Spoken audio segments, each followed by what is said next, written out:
Hello, so why don't we start?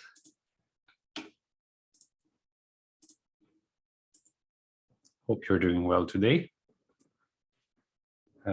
So let's get back on our journey on the fascinating topic of elasticity. So just to remind everybody what we're doing. So what is elasticity? What do we care about it? Simply because it's whenever we want to measure something that happened in the market, if producers wanted to produce more or consumers wanted to consume more or less, then we could simply say something like, oh, there were 10 more tons of steel bought on the steel market. But it doesn't ring a bell because it's 10 tons. What does that mean? Who cares? Is that big or small for Canada or the United States? It's really hard to say whether it's meaningful. So what do we do? What do we do instead? Well, we measure percentage change. So then we say, oh, the price increased by 2% and the quantity supplied or demanded decreased by 1%, for instance. So then this rings more of a bell because you can really say, okay, is there a tight link between the price and the quantity or not? And all of this is measured with elasticity. Yeah, so just to remind everybody, so this is, if you were not here last time, so please remove the EIN in front of this. So it's relatively elastic demand. How do we know it's an elastic demand? It's because it looks horizontal in the setting that we're used to, with prices on the vertical axis and quantity on the horizontal axis. In that case, when it's elastic, it's when the curves are relatively horizontal. Here, the supply also looks elastic. It's quite horizontal, actually.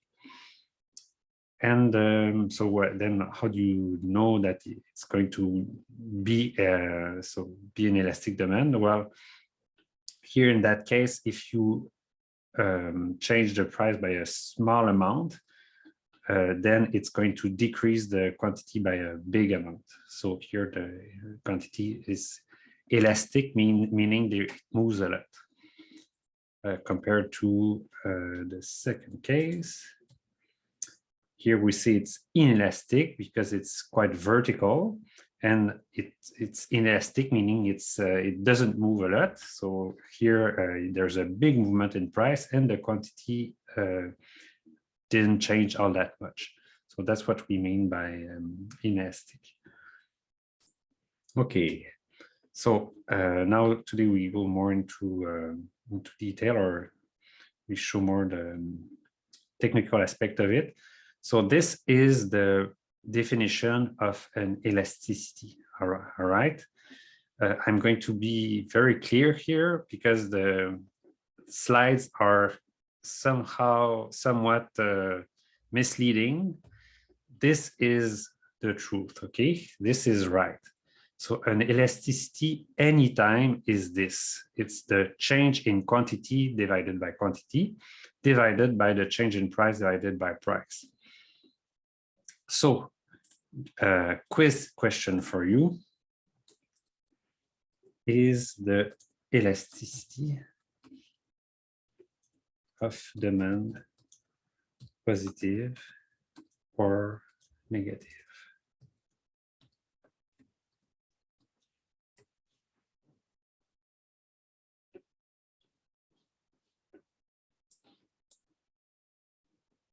Negative. Yes. Why? Because slope is always negative. It's always downwards. As the Yes. price goes up, the demand goes up low.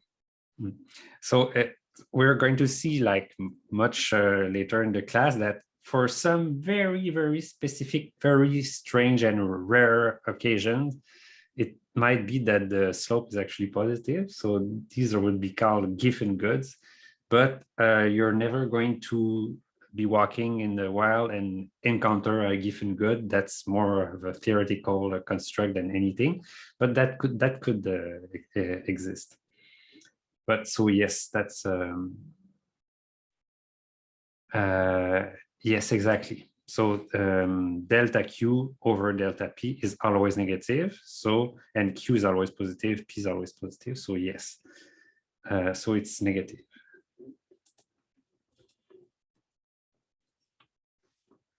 Answer negative. I'm saying this because the next slide they say it's positive, and that's that's not true. All right. Oh, and by the way, so this is a way to express percentage change. So you would say multiply by 100 here and 100 there, so the 100 will cancel out. So it would so it's like proportional change. So what you would say it's yeah, if delta Q is I don't know 10 ton and the total quantity is 200, so that would be 2%. And then the same here, if it's if the price is $10 and then the change in price is 2 cents, then it's a very small change in price. So that's how you manage to compute this. But note the following. So some way, personally, I prefer to express it is this way. So it's yeah. That's going to work.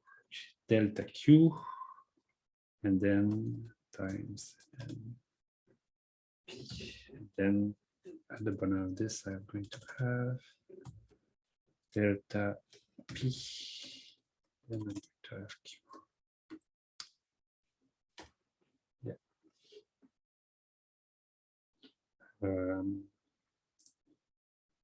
Yeah, so I had to do that by hand, sorry.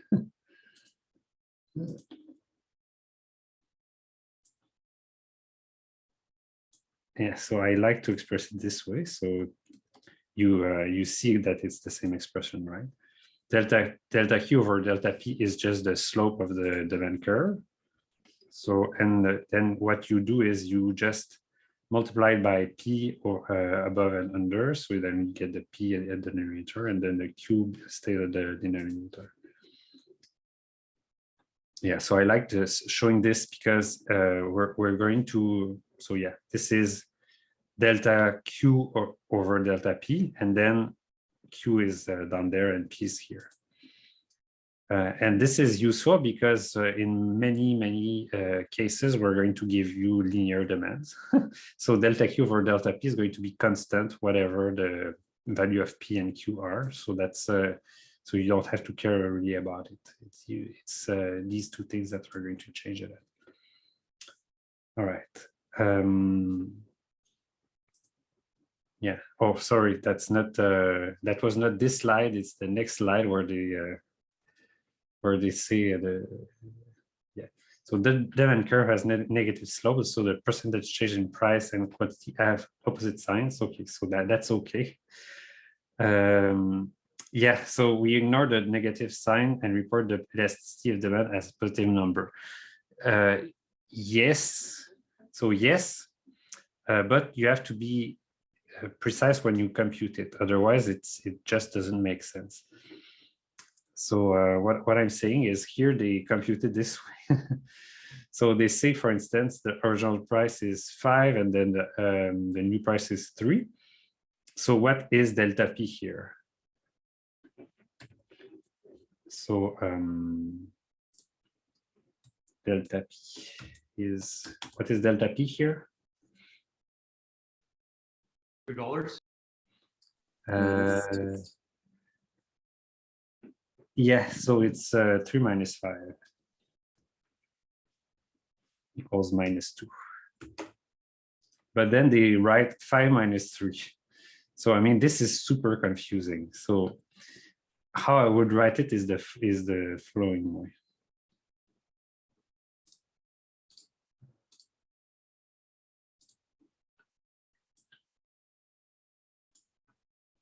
So you write 5 minus 3. 3 minus 5, sorry.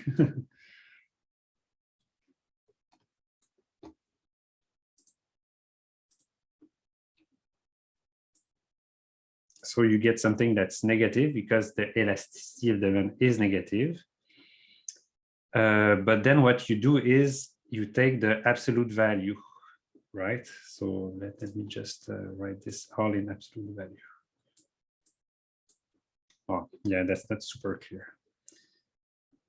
So this would be -2 or 4. So you would get this. So you would get minus 0.25. And then you just so clearly what you say is then we report the absolute value. So we report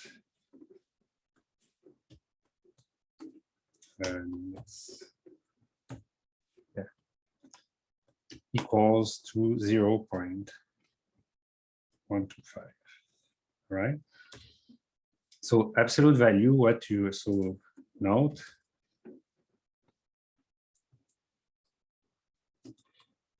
taking the absolute value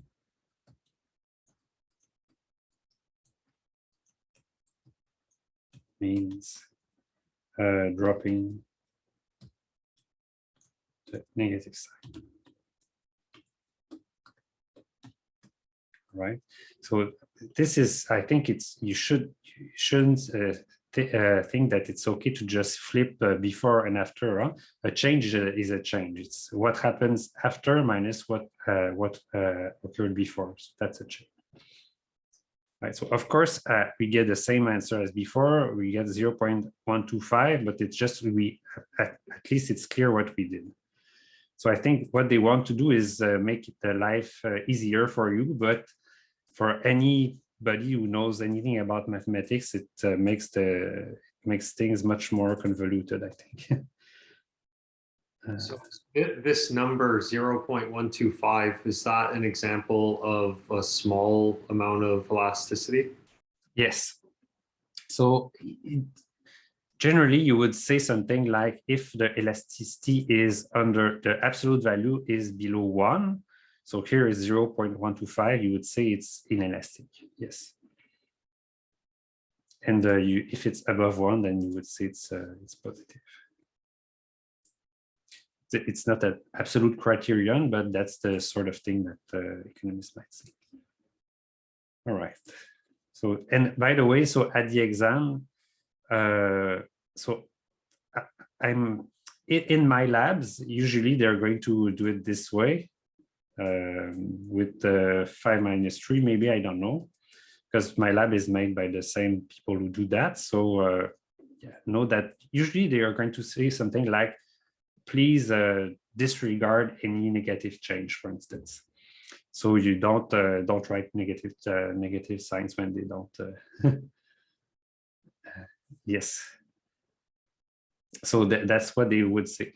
In the exam, then I'm going to make sure that it's clearly stated, like, please take the absolute value of the elasticity, or yeah, please disregard any negative signs or stuff like that. So I think that the fair thing to say is just to be clear, right? So to be clear in the instruction of what you have to answer.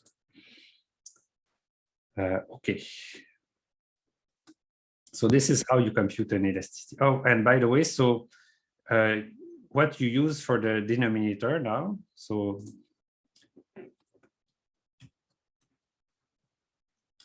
you can use, you have two options. So usually you use either starting point or average point. And here in most of my labs and in the exam, I guess they're going to use this one. They're going to use the average point. So that's the one we're going to take. So the average point is, so that if the original price is 5 and the new price is 3, then the average is 4. If the original quantity is this and the new quantity is this, so the average quantity is 120,000. So that's what you divide.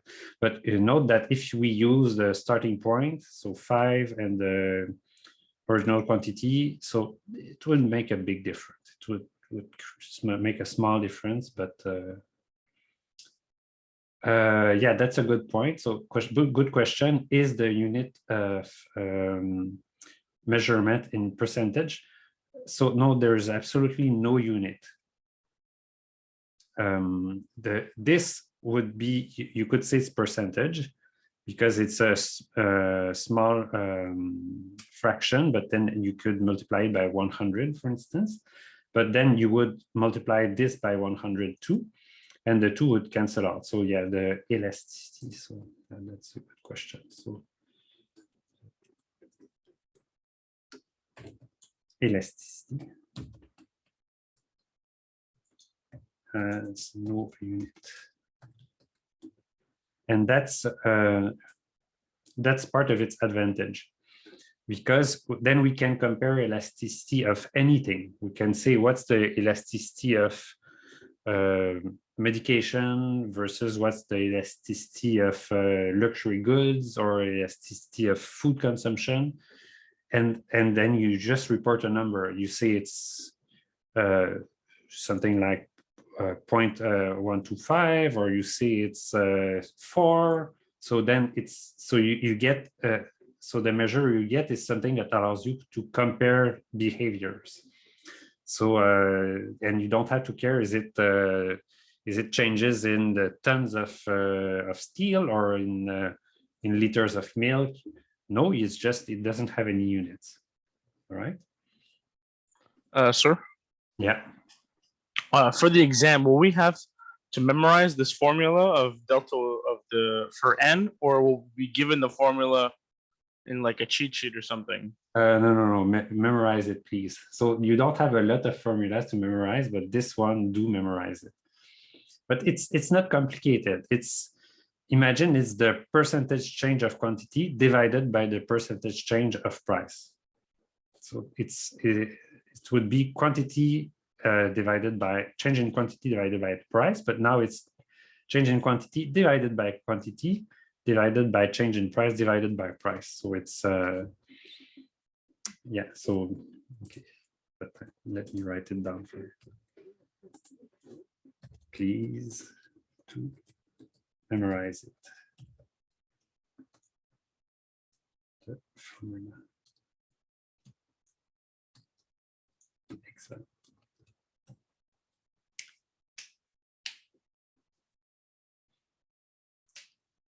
Yes, exactly. See, that was perfectly stated. That's exactly my point. So see it as a fancy version of delta y divided by delta x. Yeah. So this is the slope that you're used to. So delta y divided by delta x. Now what you do is you tack on with it x divided by y. That's it. So you have x here, so you multiply by x divided by y, and you're good. So yeah, it's going to go well if you memorize it. All right, so negatively sloped linear demand curve has a constant slope, but does not have constant elasticity. So this is why I wanted to talk about elasticity written this way, because here, if the slope is constant, then you can very much see that still the elasticity is not going to be constant, because price is going to change and quantity is going to change. So if you look at this graph, this is just a graph of the demand curve. So where is the elasticity? So I'm just going to write it down again. Is delta Q or Q.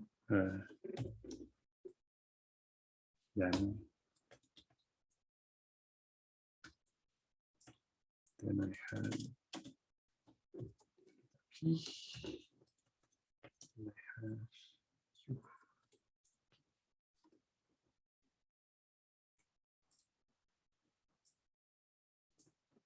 I'm going to do a nice job.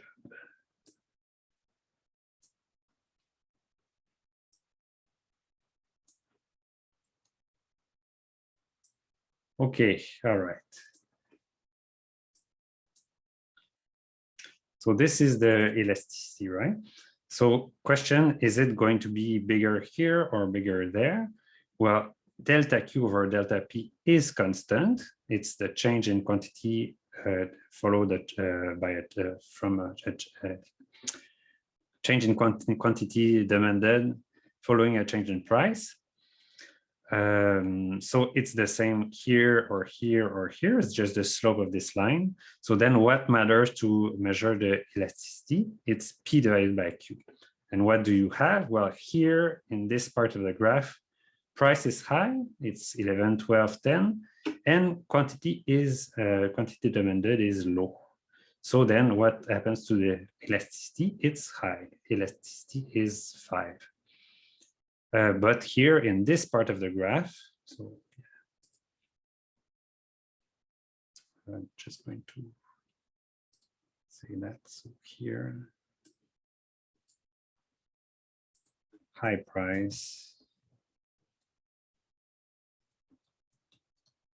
low quantity. So high elasticity.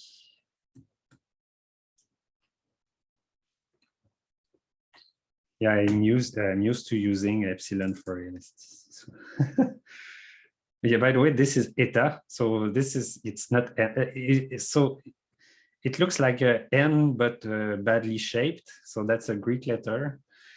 So that's what your brain is going to get used to it as the longer you stay in university.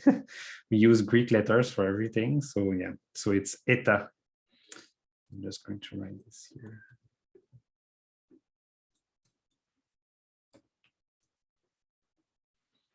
So is that useful in real life to know Greek letters? Yes. Once I've been to Greece, and I realized that I could just look, I didn't speak Greek at all, but I could just look at the store sign and said, this is pharmacia. Oh, it's pharmacy, good.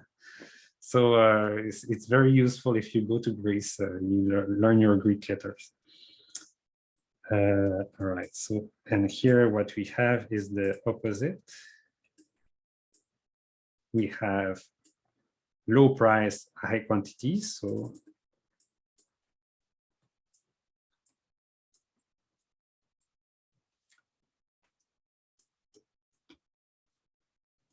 what we have is this is big, this is small, this doesn't change. So then we have low elasticity. All right, makes sense? Well, you stop me anytime you have a question. Yeah, some special elasticity curves. This is perfectly inelastic. Why? Because the quantity never changes. So perfectly. So it's like if you want to remember in your mind. So what is perfectly inelastic? Well, it's like a rope. So you cannot pull it by any means. So it means that the quantity is always the same. So somebody has an idea of what good could have a perfectly inelastic demand curve? A limited quantity run of a collector's item.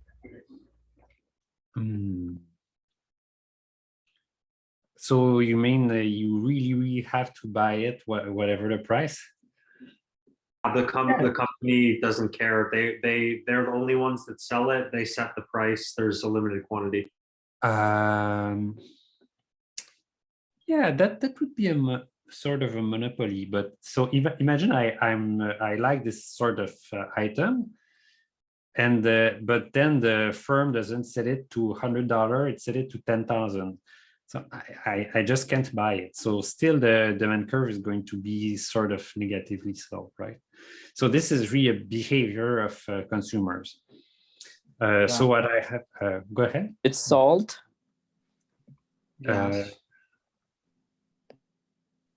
Gas? No, gas. If gas price is too high, I'm going to try and use less my car. Yes, so insulin is a good example. Hydroelectricity? Yeah, if that's the only thing you have at home, yes, then yes. Coffee. No, if coffee is too expensive, I'm just going to drink tea instead. Yeah, the best example is something like a life-saving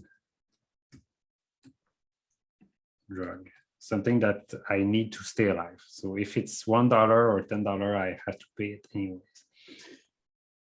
Water, yeah, but the thing is, so water is free. So imagine what water costs. Yeah, if water costs $200 per month, I guess everybody would be paying that, I guess. Sleep pills. I don't know. So it's really something that people are going to buy whatever the price is.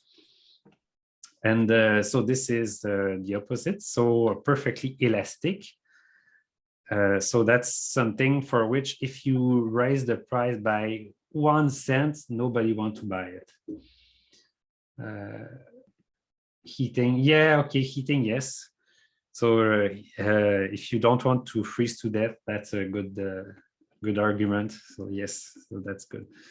So perfectly elastic, you have some idea.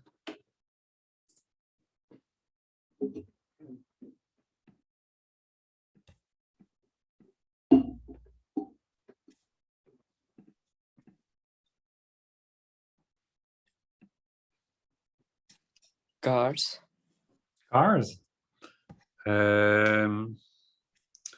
don't know. Even if if I'm a fan of Tesla cars, then even if the price went from $35,000 to $40,000, maybe I'll try to get it anyways.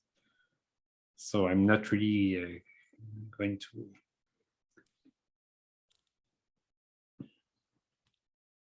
Gold. Yeah, no, not really. If I really am a big fan of gold, gold chains, then yeah, I get my gold chains, my bling bling, no, even if the price is more expensive. Yeah, so what I had in mind is so new books on Amazon.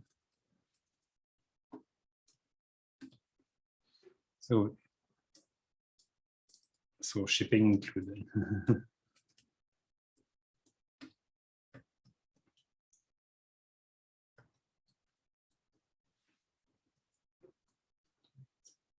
This smaller.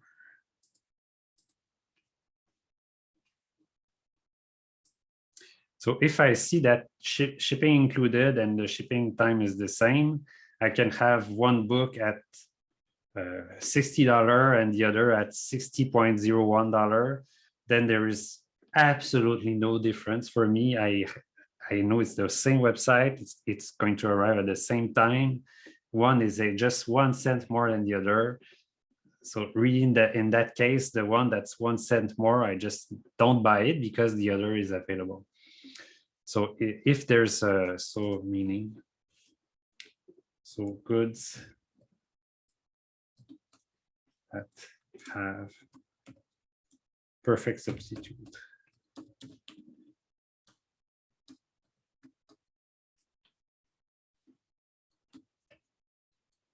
Right. So that's perfectly elastic. And then this curve here is a special one, but we're never really going to use it. But that's one where the elasticity is always equal to 1. Why? Because here you see that, so the price is high and the quantity is low.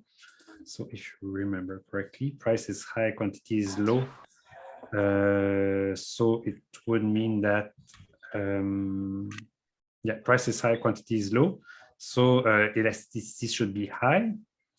But here, when the price changes, then the quantity almost does not change. So it balances out the ratio of the price. And all along this line, it's the elasticity is the same value. But really, it's more of a... Is there somebody who is having some dispute in their house? Or?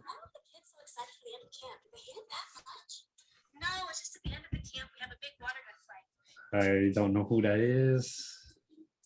Let me try and... Oh, thank you. All right. So yeah, but that's not too useful for us. We don't really care about that one. Yeah, so going to why we have different sort of elasticities. Yeah, this TV show seems good. No, there's nothing better than microeconomics in the morning. I tell you that. Yeah, so what determines the elasticity of demand? Well, first is if substitutes are available. So if I can go on with my life buying something that's close enough, then there's really no point in still buying the same thing at this at a higher price. So I can very easily change it. So that's why substitutes are important. Substitute products with no close substitute tend to have inelastic demand. So if there's only one life-saving drug that I have to take every day, then I'm just going to pay whatever it costs. I don't have any choice. Narrowly defined products have more elastic demands than do more broadly defined products. So let me just give you an example of that. So for example, Pink Lady La Apple versus Granny Smith Apple.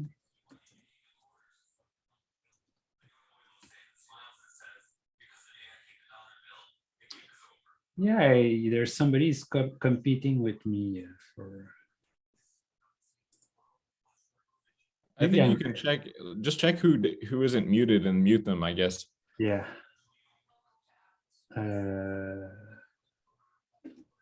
I don't see anyone else appearing. There's somebody called Adam on there that's not muted. That's the only person I can see.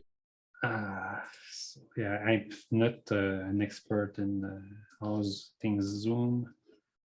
Let me try.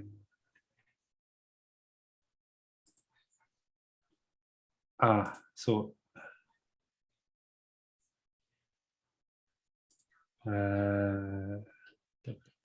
Adam, yeah. Good. Wow, learning new skills every day. Too sad we're going back in class soon, so I can't use them. Granny Smith, is that how you write Granny Smith? Well, I think it is. Anyways, or one question: what is close substitute? So close substitute mean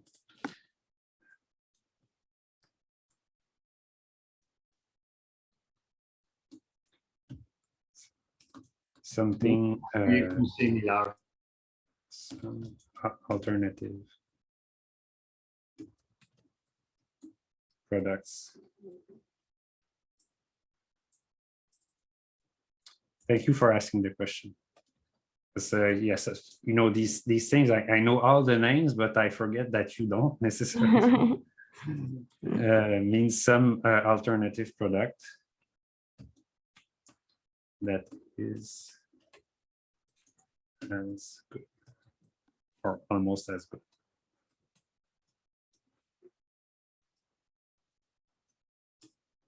Is available. So this is a good example. So a Pink Lady apple versus a Granny Smith apple. So you see that these are very specific product. They're both apples, but then easy to substitute. I'm not going to die if I don't get my Pink Lady apple and I have to buy a Granny Smith apple instead. But then if I think food or water, then can't substitute much.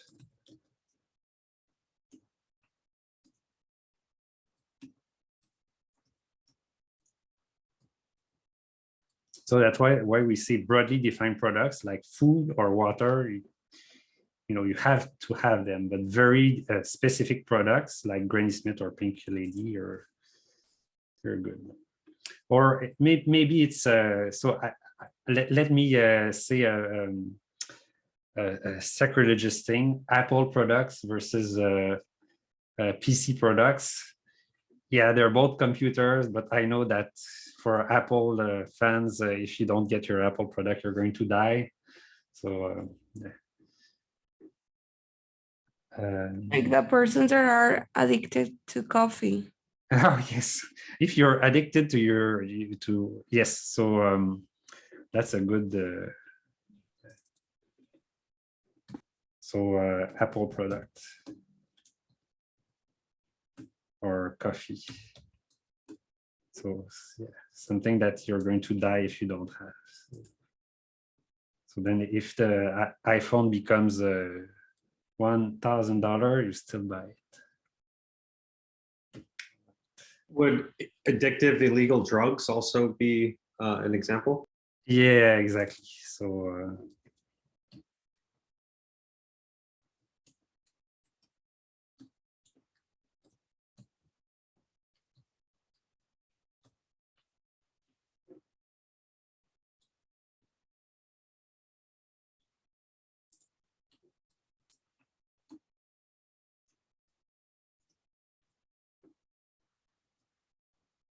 okay.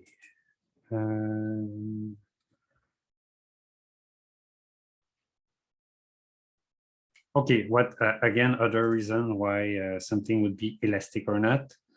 Importance in the budget of consumers.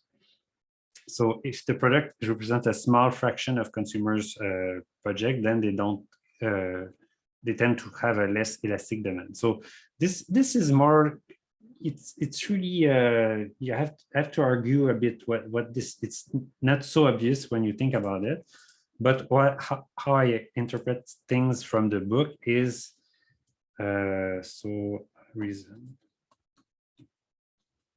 if it's too small and unimportant to spend time shopping for it.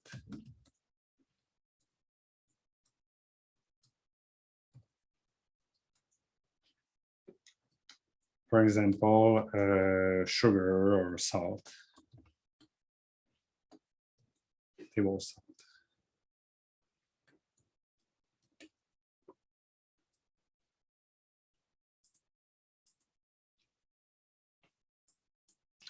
Yeah, so you don't really care if the salt is 2 cents more or less. It's anyways, it's not a big deal in your shopping list. Although it does matter for the salt company, though. So that's something or sugar rather. So that's something I've heard that the sugar producers in the US, they take advantage of this. They say, yeah, we could collectively sell our sugar a few cents less, but we know that consumers are still going to buy the sugar no matter what. So let's just agree together to raise the price of sugar and make more profit. So they take advantage of the fact that people are oblivious to the fact that they could be paying less for small items like this. Yeah, so product that represent a large fraction of consumers' budget tend to have a highly elastic demand. So this is the opposite of this. Powder instant coffee. Yeah, I'm not too fan of that one. So this is I'm going to say something so that would be, for instance,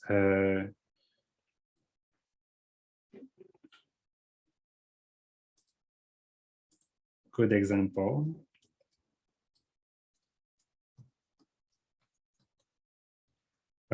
This house versus that house. So if I'm shopping for a house, then it's just such a huge spending that I'm going to really pay attention to the relative price. It's going to matter for me. And if the price of your house is too high, I'm going to go elsewhere. But bad example would be housing.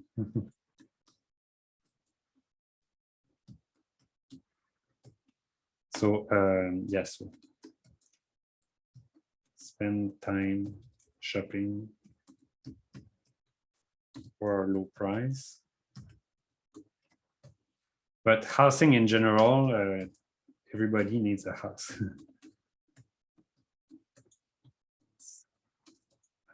Place.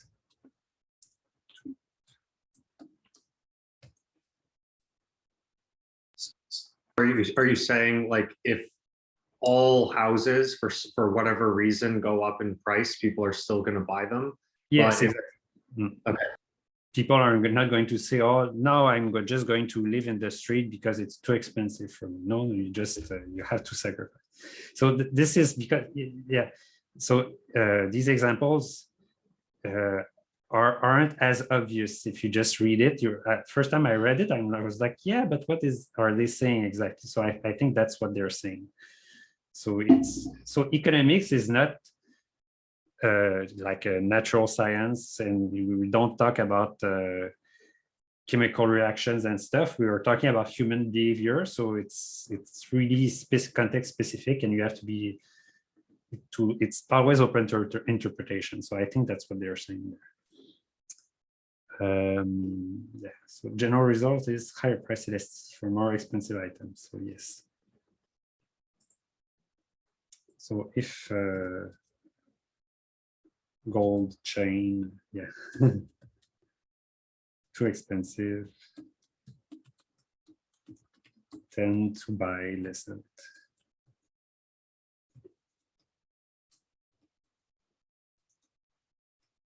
So, but obviously the thing is, though, maybe the gold chain is, so who's going to buy these things? If it's Jeff Bezos or Elon Musk, then okay, it's an expensive item, yeah, but they have so much money that for them it doesn't matter.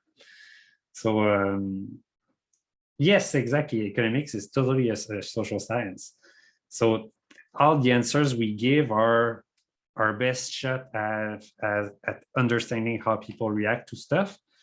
But yeah, human behavior is just so diverse and so unpredictable that it's we have to not take ourselves too much too seriously. Never. It's not to say that economists are dumb or, oh, economics is not a science because economists are stupid or whatever. No, it's just our subject of interest of study is just difficult. I'm never going to trust somebody who said, I have a perfect model to predict the demand for coffee next year. No, who knows? Nobody knows. It depends on so many things. It's a bit like weather. So do we say that weather forecast is bad because they cannot say if it's going to rain next month? No, everybody acknowledges that even though weather is a physical science, there's chaos. You have our understanding of the future is always going to be imperfect. So that's a bit the same idea. All right. Short run versus long run. So for anybody in the short run, you cannot adjust yourself too much. In the long run, it's much easier to adjust yourself. So yeah, so easier if more time to adjust.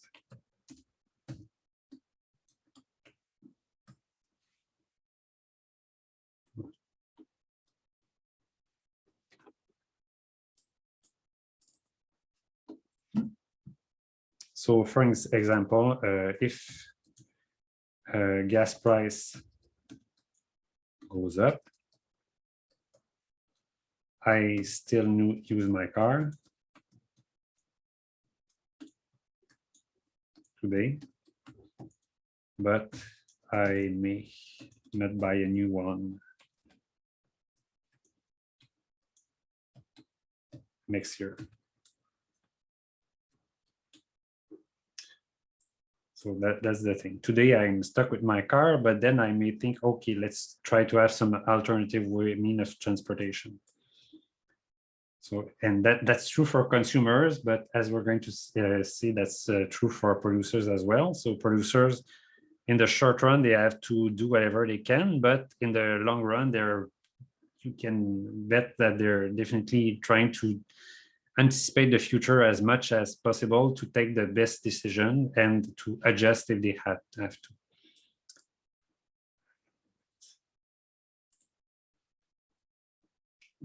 Yeah, so they have substitute products. And this is a neat way to represent this. So sometimes students, when they see market adjustment, they ask themselves, oh, so what's happening there? Is it that this curve goes up and then, or goes down, and then the other goes up, and then the other goes down, and then we go back and forth, and then we have a cycle or whatever? So you can never know that. What you can know is that the equilibrium changes from one point to the other. Because everything is static. But in this case, then yes, we can say that some things happen before the other. So I'm going to go here more. And why can I say that? Because here I have two demands, demand S and demand L. So demand S is short term, demand L is long term. All right, so in the short term, why is this vertical? Because as we've been saying, in the short term, people don't have time to adjust themselves. So if there's a change in market price, then they're just going to, so if the market price goes up, then they're stuck, they don't have any chance, so they have to pay more. If the market price goes down, then they then they're happy to pay less. Yes. Yeah, okay, yeah, that's it. So they're happy to pay less, but they don't have time to adjust and buy more, for instance. In the long run, then the demand curve is much more elastic because they have much more time to adjust their behavior. So for instance, if the price goes down, then in the long run, they're going to say, oh, it's a very good thing. Let me order much, much more. But in the short run, they don't have time to take advantage of the lower price, for instance. So then it's possible to have a notion of time here. And if I was to explain what happens dynamically, we start here. This is the initial point. We have Q0 and P0. P0 is the price, the initial price. Q0 is the initial quantity. And then for whatever reason, the supply curves shifts to the right and down. So in the short run, what happens? Well, you have to look at the short run demand curve. in the short run, the price goes down a lot and the quantity that people buy doesn't change a lot because people don't have time to adjust their behavior. So you can just draw this arrow.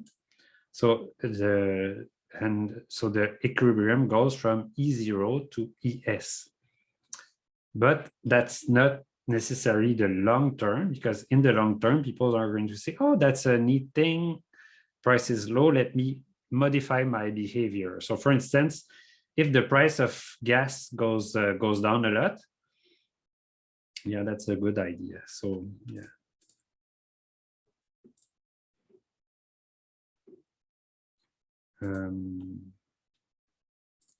Example, the price of gas.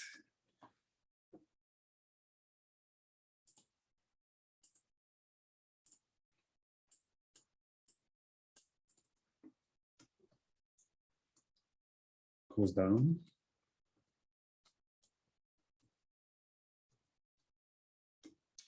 Or it's not, yeah. Yeah, it's better to say supply. I would like to use like common way of talking about it, but yeah, let's be precise. So supply shifts right and down. So short run.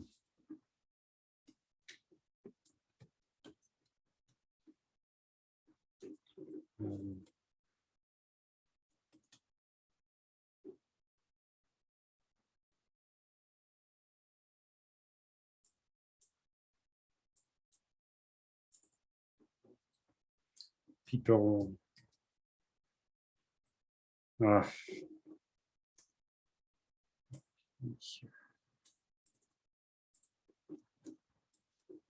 people pay less, but long run, people buy new car and consume more. So that's the story there. So short run, people pay less and consume more or less the same as before, but they're happy to pay less. But then, oh, they realize the price of gas is lower than before. Let me buy a new car to, oops, no. Right, so then that shifts up again, right?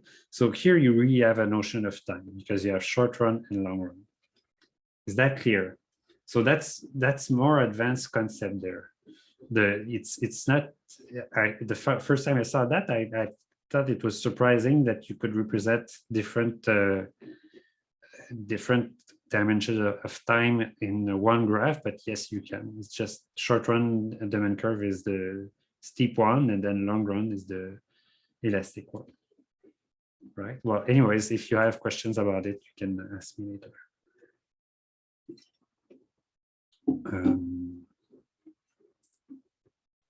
What time is it? So we have until 10.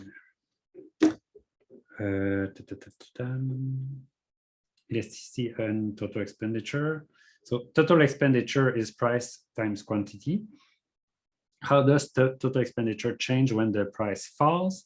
It depends where you are. When price falls, quantity demanded increases. So let me just draw a small graph there.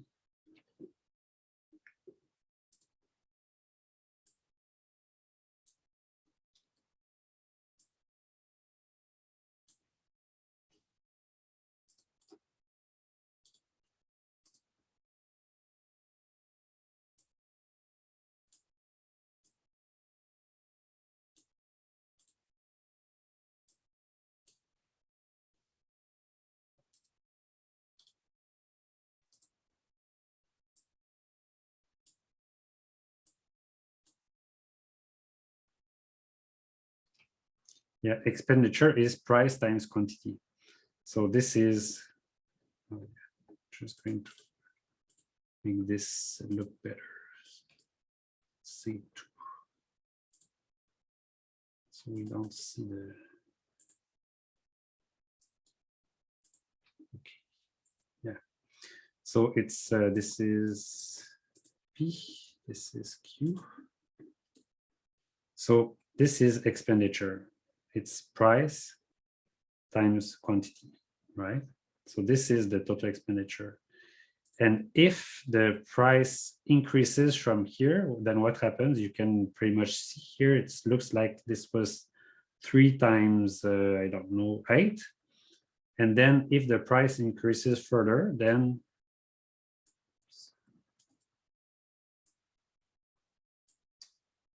the total expenditure, well, the price is people pay more, but much fewer people buy stuff.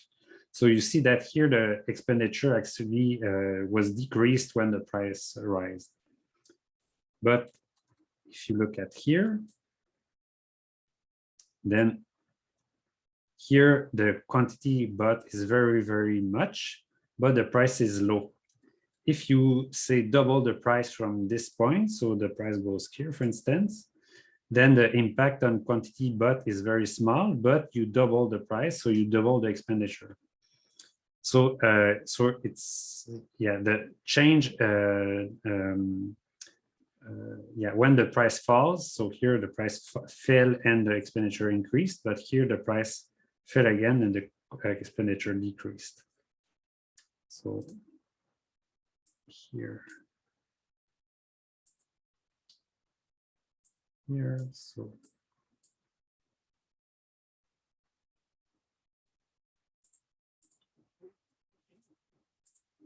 price and the expenditure increases. And here,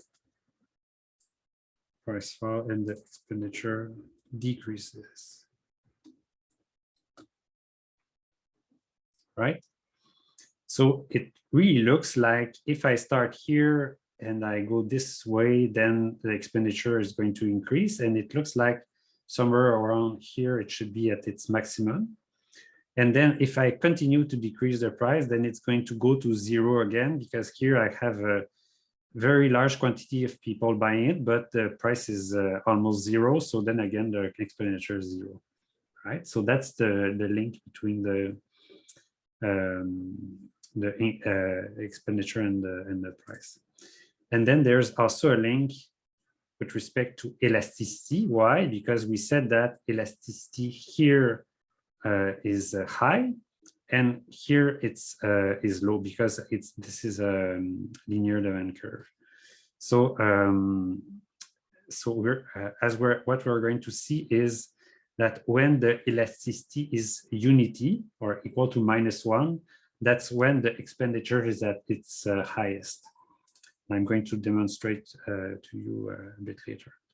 So yeah, if demand is elastic, then the quantity change dominates and the total revenue rises.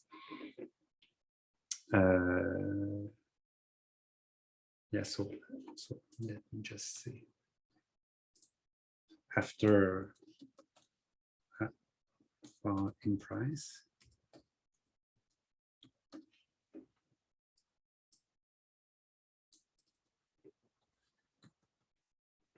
If demand is elastic, the quantity change dominates and total revenue rises. If demand is inelastic, the price change dominates and the total revenue falls. So it makes sense here. What this says is if the demand is inelastic, meaning if people don't change their behavior. So if the price falls, so if everybody still buys the same thing and the price just falls by half, well, obviously the expenditure is just going to decrease because people have not changed their behavior, but they pay less.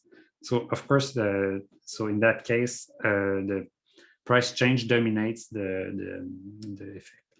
And if demand is unit elastic, then the percentage change in quantity demanded equals to the percentage change in price, and the total revenue remains the same. So I'm going to show this to you next slide, or next slide after that, maybe. Yeah, still have time. Yeah, so that's the same thing. Is that the same thing? the demand is elastic, total increases. Yeah, so that's okay. That's saying the same thing in reverse. All right, so let me explain to you what happens there. So this is total expenditure. So you can see, for instance, the expenditure here is, so this is the quantity demanded, expenditure price. So you see that price, quantity demanded 0, price of 10, quantity demanded 10, price of 8, quantity demanded 20. So you have all these points there. And at every point, they computed the expenditure, which is just the price times the quantity demanded. So 12 times 0 is 0, 10 times 10 is 100, 8 times 20 is 160. And you can pretty much see that so the maximum expenditure happens where? At 180. So 6 times 30. So this is the maximum expenditure. So if we are on this side of the graph, then the expenditure is smaller. If we are on that side of the graph, the expenditure is smaller. But if we are right here, the expenditure is maximum.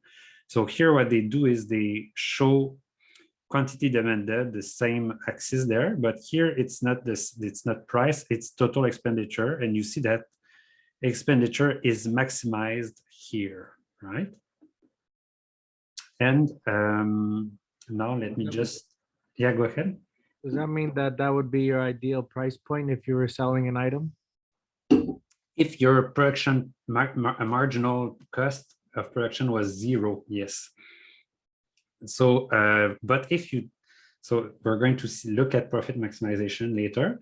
But if, for instance, I had 0 production cost, all I cared was the revenue I gained, then yes, what is the best point price I could set? And by the way, if I'm a monopoly, so I can set whatever quantity I want and whatever price I want.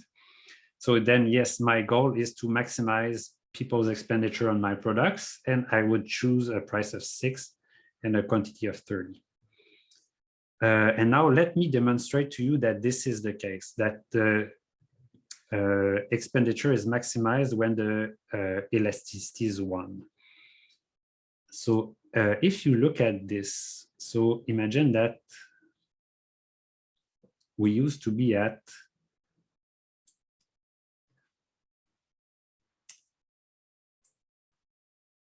8, price of 8, quantity of 20, then we went to price of 6 and quantity of 30, then we went to price of 4 and quantity of 40, right? So then you ask yourself, so for instance, from that point to that point, what is the change in expenditure? Well, the change in expenditure is 2 things. So we, let me take this thing there. This is, so from here to here, we lost this because this was something that was gained, that was spent with a higher price. So the price went from 6 to 4. But we gain that new part, that new small rectangle there, right?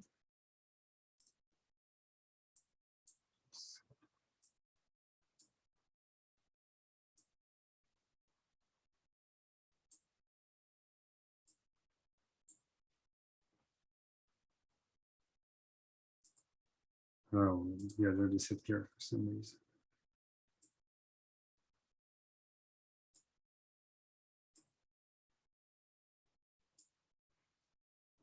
Okay. So this triangle, this rectangle there is what? It's the quantity but that was bought. So it's Q times the change in price. So delta P. And what is this rectangle there? It's the price P times the change in quantity bought, so delta Q. Okay, So then the change in expenditure is equal to these two changes. So Q times delta P plus P times delta Q. Delta P is negative, so I lose money here, but delta Q is positive, I gain money here, right? And look at this. All I have to do is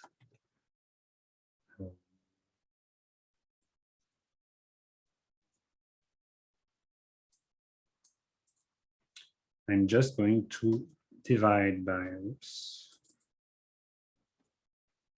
divide by what? By this. And multiply by this again. I haven't changed anything. Yeah, so we'll put this a bit smaller there.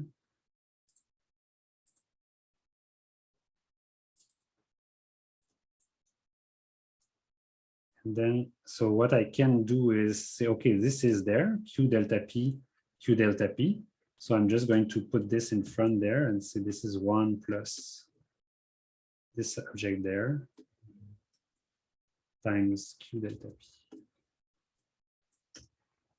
Right, like just Q delta P, I put it here. And then I have this inside it. What is this? This is delta Q divided by Q divided by delta P, and here there's P in front. So the way I can reorganize this is the following. So it's like delta Q divided by Q divided by delta P divided by P. And what is this? So it's just equal to, oh, let me put that here.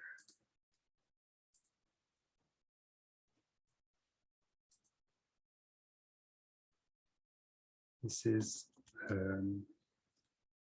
the elasticity.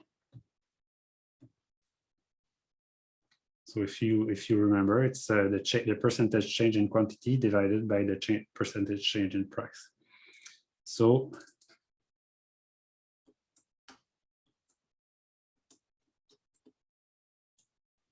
if the elasticity is equal to -1, then delta is equal to 0, as you can see. All right. So I have to say something though, is here I chose this price and not this old price. Here I chose this quantity and not this old quantity. So what I did is exactly right for a very, very small change. But for big changes like this, it's an approximation, but yeah, it still is more or less valid. Okay, so did you see that? Of course, I'm giving this to you to demonstrate why this is the case, why here the expenditure is not changing when the elasticity is equal to, yeah, I would say -1. Really, really hate it when they, yeah, because we just demonstrated that it's when it's -1 that it's the case. Or when the absolute value of, sorry, I'm a sticker about this, but I hate it when it's, oh, oops.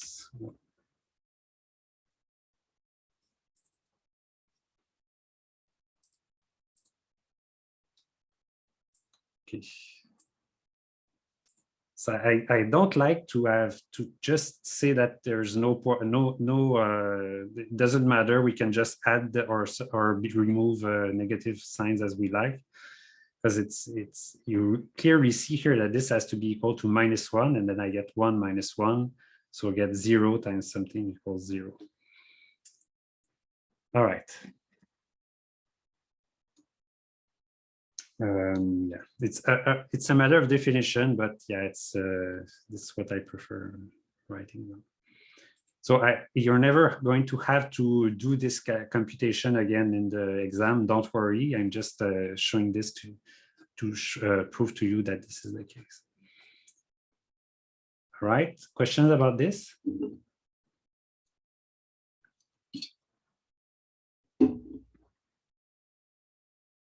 No.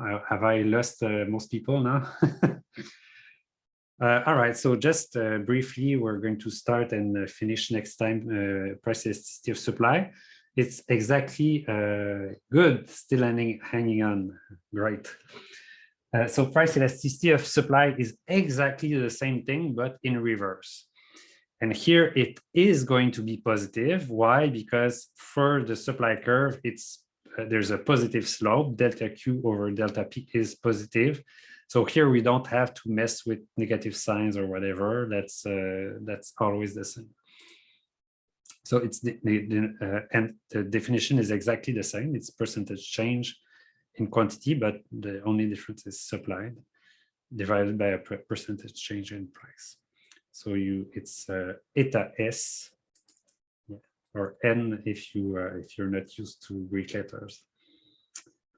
All right, so here this is delta P over delta Q or delta Q over delta P, and you just divide by the average. So again, here the average would be 4.25 for price and 40 for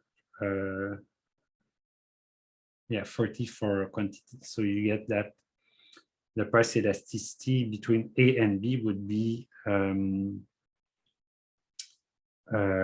so yeah, 50 minus 30, that's 30 increase in supply, it's 20 increase in supply, divided by average supply, which is 40, divided by the change in price, which is 5 minus 3.5, so that's 1.50, divided by the average price, which is 4.25, so you get 0.5 divided by 0.353, so that's 1.42.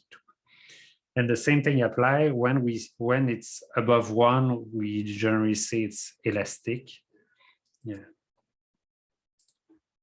In general, when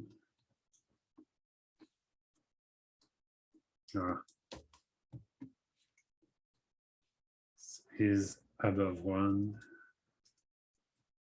elastic, and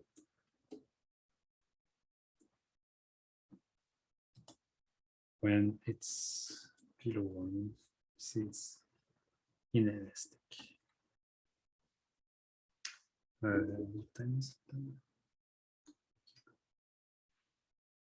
Yeah, so that's so this is really just know the definition, know how to compute it, and everything is going to be all in well, and you are going to have a good score at the exam. So this is just really be dumb, please, just learning by heart, apply it well like a computer, and you're going to be successful at the exam. Yeah, so in that case, we would say that the elasticity is 1.42. So it's above 1, so it's quite horizontal, so it's elastic.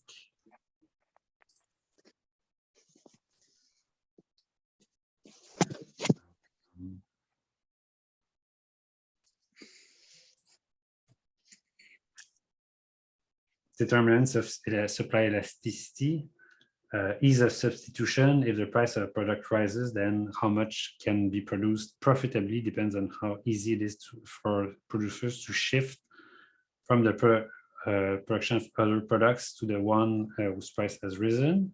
So it's the same thing, is how fast can you adjust to the changes in circumstances. Yeah, but they don't say a lot, right? Okay, so elastic supply.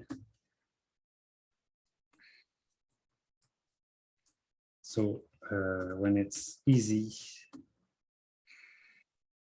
yes, it's going to be uploaded to modify production volume.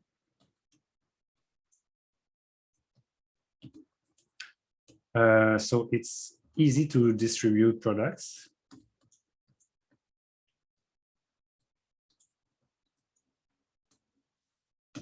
Because if you can easily produce more, but you cannot distribute more, then it doesn't matter. So it must be easy to distribute, easy to store. So if you have a big quantity that's ready to be sold, then you can hit the store very easily. If it's something like perishable food, then it's like eggs, for instance. You cannot have a huge amount of eggs stored.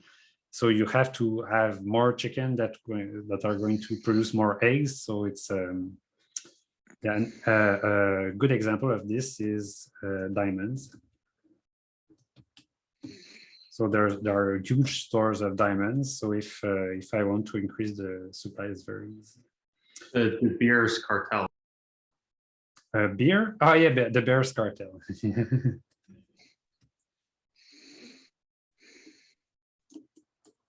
How do you write this?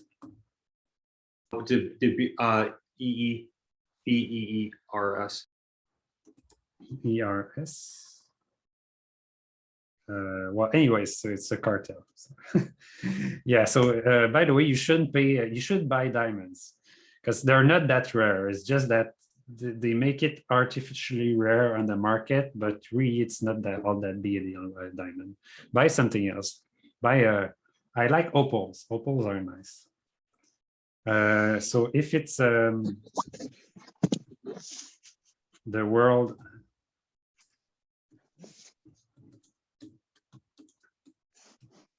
So world supply. So why? Because if you order stuff, so from China, for instance, and you're just Canada, then they're going to supply as much as you like. So they have such a huge volume of production. And what's inelastic? So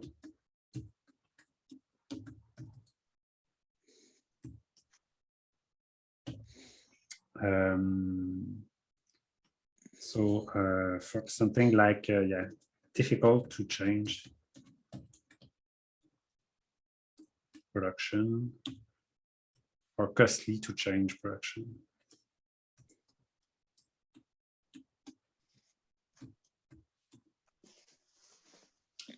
Yeah, difficult to store.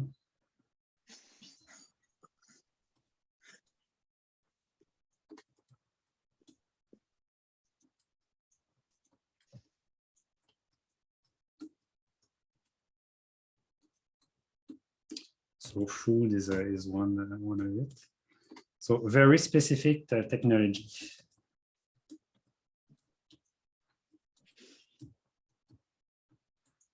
What I have in mind is something like dentists. So imagine the price of that people are willing to pay to go to the dentist goes down, and you have a dental cabinet. What are you going to do with all your drills for teeth? You have nothing to do else than just remain a dentist. So you cannot reuse your stuff easily. Yeah, and finally, so quantity of inputs does not vary. So something like crude oil. So it's not the case that, oh, the price of oil increases, so I'm just going to drill deeper and find more oil. It's something that people do a bit, but not all that much, because all the easy oil has already been found, or apartment in Paris. So I've lived there, and believe me, you cannot build a new apartment in Paris. The whole city is like a museum. You cannot change anything. So the price is just going to fluctuate, and the house that you have is the house you get. So yeah.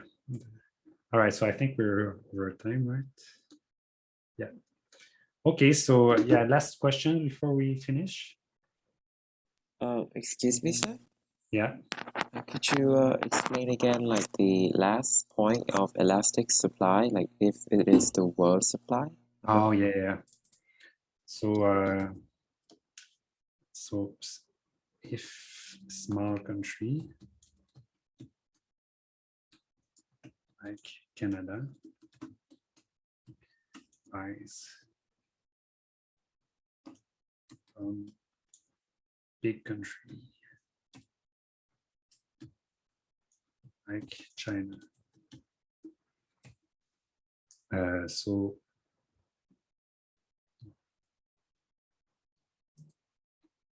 let me see that. So world is elastic.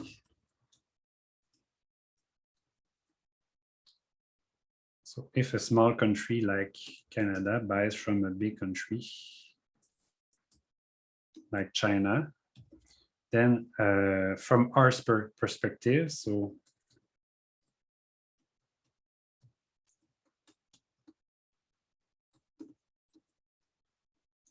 China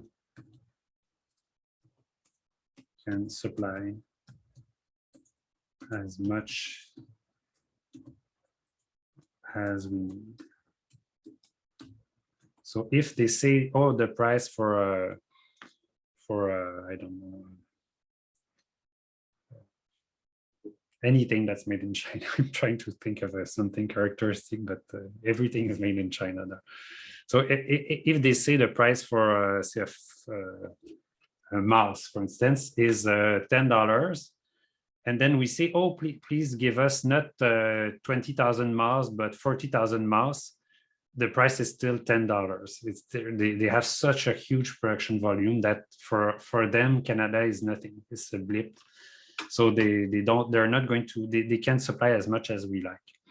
So that's, and by the way, if we model world trade later, you're going to see that world trade, the supply is modeled as perfectly horizontal, so perfectly elastic. Whereas local supply, like supply of mouse made in Canada, well, at some point, Canadian producers cannot produce an infinite amount. So the price would have to go up. So that's what was going on. All right, so yeah, that's over. But I'm still here for office hours, quote unquote. So if you have questions. Could you re-explain the expenditure equation? Yeah.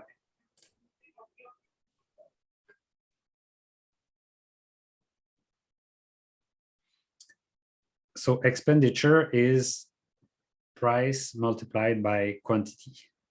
So this is expenditure. Let me go back here. So yeah, total expenditure is price times quantity. It's how much people spend in total in amount of money. So this price is dollar by per kilo, for instance, and quantity is kilo. So the total expenditure is going to be a price amount. So do you want another explanation of that bit, or just of what is expenditure? Or... and those three equations on the top. Those are equations there. Yeah, so you shouldn't be too stressed about them. So that's on top of this. All I wanted is to have a sort of demonstration of why at unit elasticity, or -1, expenditure does not change. So if you increase from, say, this quantity to that quantity, then the expenditure is not going to change. So that was the demonstration. But yeah, you shouldn't freak out too much about it. So maybe I can have some other explanation, but I don't know if that's going to help. Yeah, I can try. So let's go ahead and be a bit more specific. So, but yeah, it's going to involve even more computation maybe. So what is delta expenditure?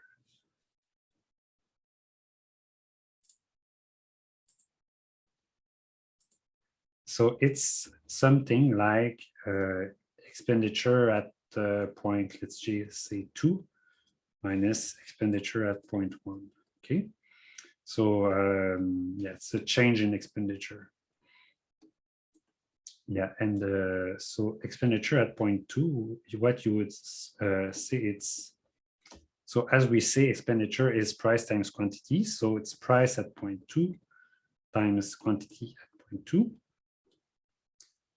minus price at point 1 times quantity at point 1. Okay. All right.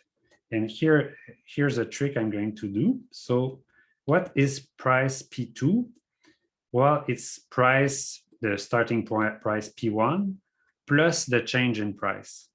And what's the quantity Q2? It's the starting quantity Q1 plus the change in quantity. So it's, so I can substitute this. So this is P1 plus delta P1. And this is Q1 plus delta Q1. All right, so price, the last price is the first price plus the change in price. And yeah, the last quantity is the initial quantity plus the change in quantity. And what I can do is the following. So let us multiply everything together. So this goes here. And this is going to be multiplied inside this. This is going to be multiplied here and here. So I'm just distributing everything there. So I get P1 Q1, delta P1 Q1, P1 times delta Q1, and delta P1 times delta Q1 minus, so I just multiply these things together. And then what do you see? Well, P1 Q1, and here I have minus P1 Q1. So I can get rid of these things.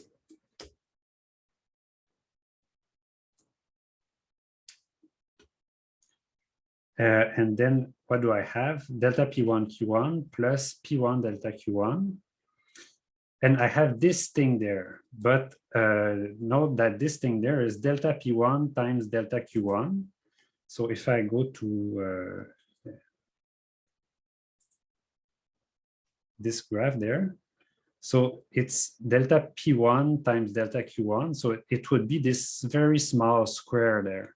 So if the change is very small, so you see that it's going to be a super tiny square.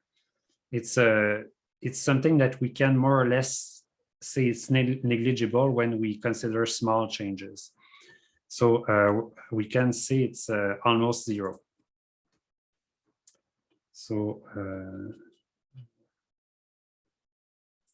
because this is like 0.1 and this is 0.1, so it's 0.1 times 0.1, so it's 0.001. So oops.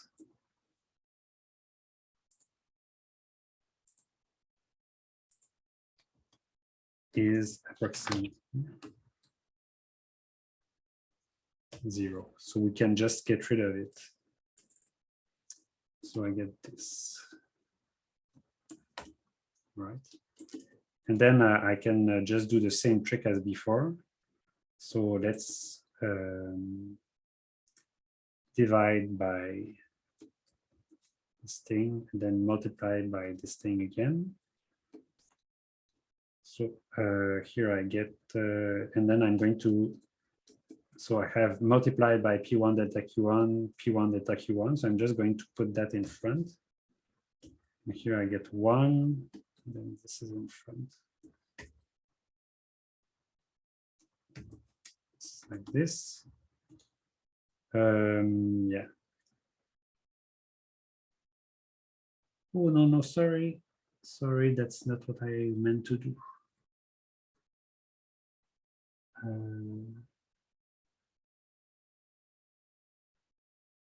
No.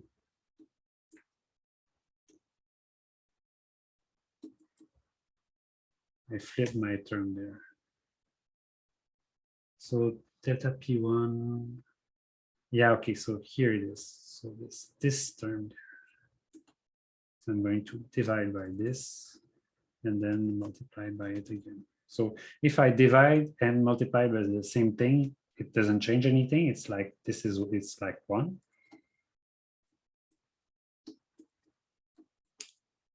So then what I can do is put this in front. 1 plus this thing.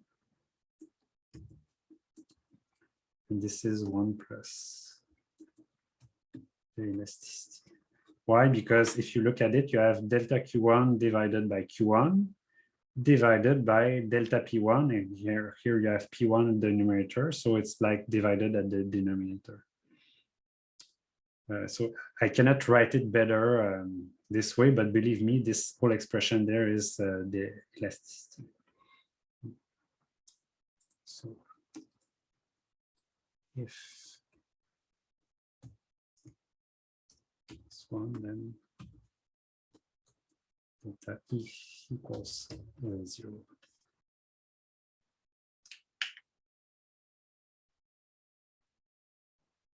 Oh, so the question is, who would use the term expenditure? So this is for small change. I don't know. That's what economists use.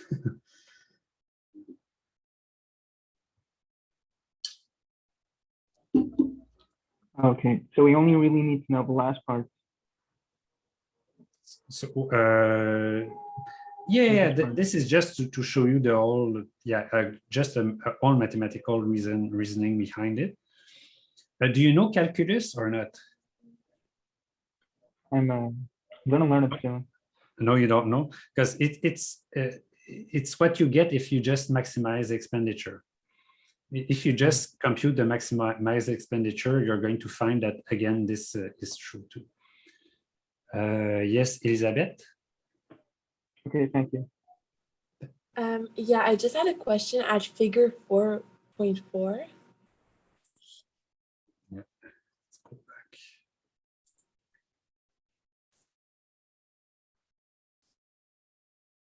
Is that this one? 4.4. Oh, figure 4.4. Yeah, exactly.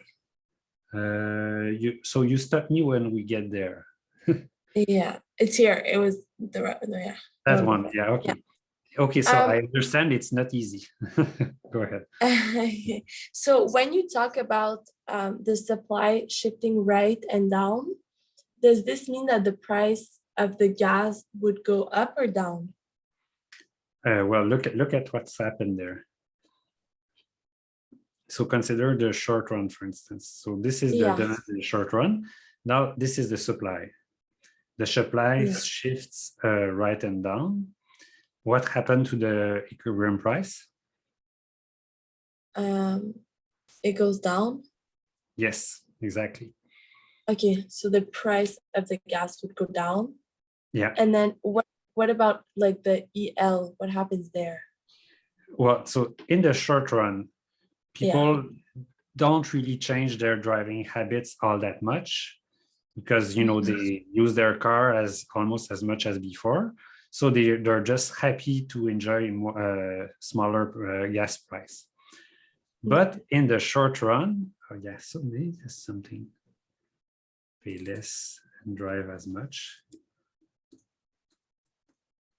Drive the same.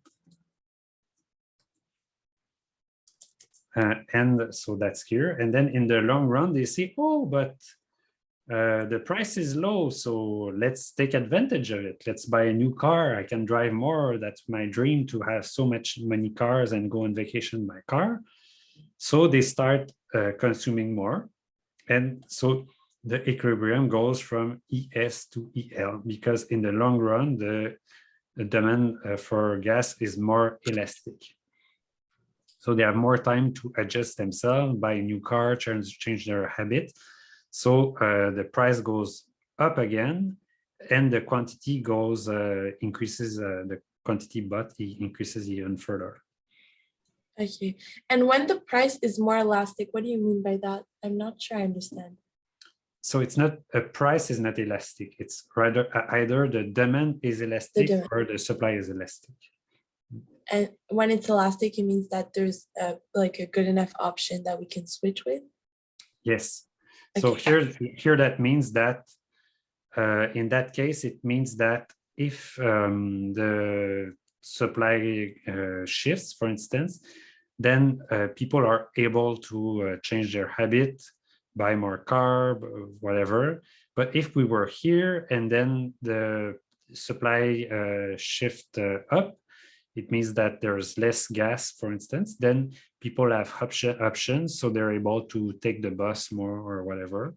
So they're able to decrease a lot their quantity consumed. Okay, so if the price goes up, you have more options? So it's not, so it means that you have options to react to the change in price. So if the price goes up, then you can consume less easily. And if the price goes down, you can consume more easily. Okay. Okay, that works. Thank you. My pleasure. Other questions?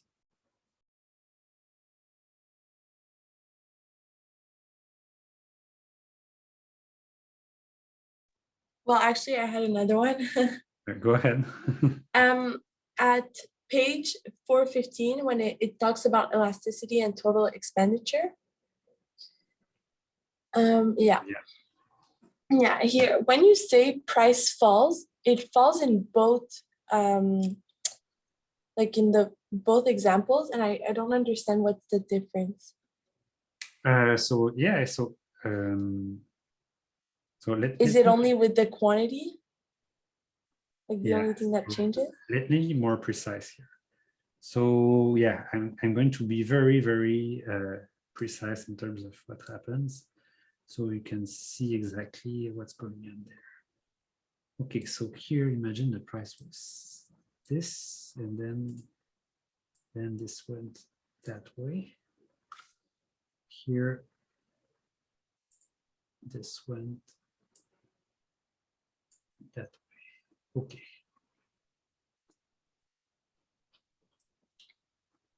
So here the price falls by 1 unit, and the expenditure by 1. Then expenditure increase from, so that was 1, 2, 3, 4, 5, 6, 7, 8, 9. 2 times 8, so that's 16. Right?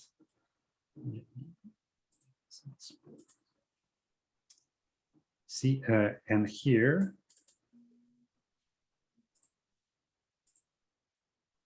price falls by 1.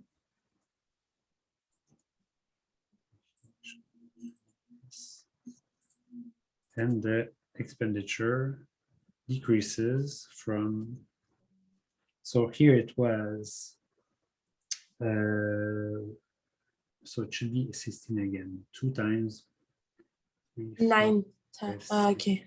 8, yes, 16. Yeah. 2, and then 9. Yeah. So Okay. that here the price goes down and the expenditure increases, and then it starts to decrease. And here, I think the maximum would be somewhere here. That would be, yeah, 25. I think that's the best we can do. That's the best if the cost of production is 0, right? Yes, yeah. Okay. because if the cost of production is 0, then what you want is maximize expenditure. But as we're going to see, if the cost of production is the marginal cost is higher, then it means that if I increase production, then I get more revenue, but also I have to pay to produce the extra units, so that I have to take this into account. Yeah. Okay. So, And would you would it be possible to just give an example for like both scenarios? what do you mean exactly? Well, like when the price falls by 1, like in which case would the expenditure rise? And well, it's mostly it's a real life example of that, or yeah. because you don't really. So this is really more of a theoretical stuff Okay. that we can talk about, but in real life. So yeah, that's another thing that's difficult about economics. It's that in real life you never observe stuff that happens here or stuff that happens there. Okay. Because it's just the market is almost always the same. So the price of chicken is 10, so it's never $25 or it's never $2. So you never observe these crazy numbers there. Okay, perfect. Thank you so much. My Have a nice day. Have a nice day.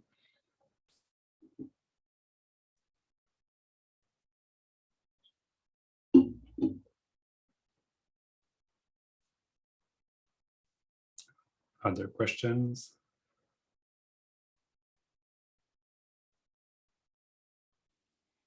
Yeah, so I have a question about figure 4.5,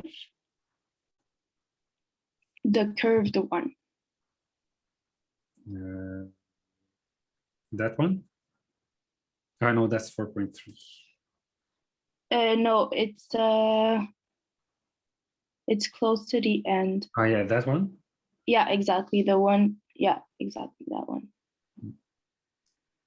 I just don't understand the graph. Like, I understand the first one, like the top one, but not this one. Yeah, so this one is, so this is a parabola, but really you shouldn't pay attention to the old curve, but just look at the points. So I'm just going to add other points to make it more clear. So this is total expenditure, and this is quantity. So this axis is exactly the same as this axis. See, 60, 50, 40, 30, 20, 10. But here what they show is not the price, but the total expenditure at this point. So you see that at 30, what is the total expenditure? It's 30 times 6. So it's 100 and how much? 100 and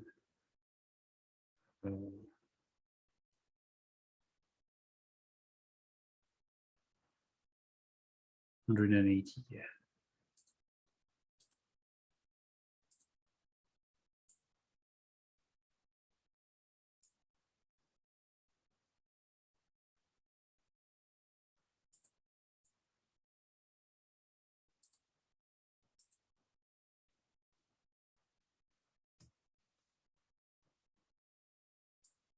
Right, so how do I know it's 180? Well, I look at 30 and I do 30 times 6. So that's 3 times 6, that's 18. So it's multiplied by 10, so it's 180. And now at 20, so what is the value at 20? Well, you do 20 times 8, so it's 160. Yeah. So here the value is 160. So this is, I'm just going to write it here.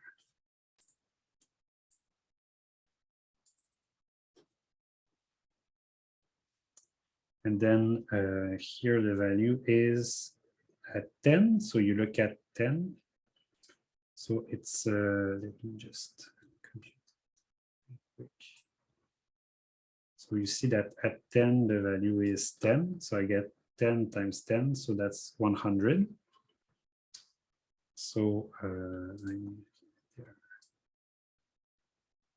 all right, so at 10, the value is 100. And that's the same if I'm at 50. Because if I'm at 50, then the value is 50 times 2, so that's 100. So yeah, so that's how I get these points there. And I could do that everywhere, and if I did that everywhere, I would be able to build this whole curve here. Is that better? Yeah, so basically that shows that's an expenditure curve, or? Yes, total expenditure curve, yes. Oh, okay. Okay, perfect. Yes, thank you.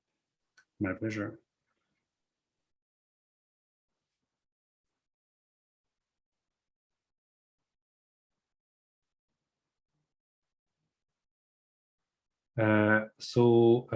Mike Polamus, you're exactly right. So if you're still here, so for the suppliers in the short run, they lose revenue because people buy less gas, but in the long run, they gain revenue because people start buying more.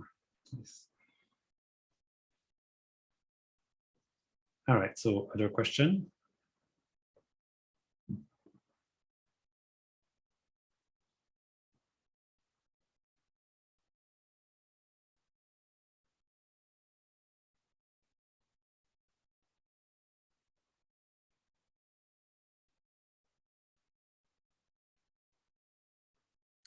All right, so yeah, what time is it now? Yeah, 10:30.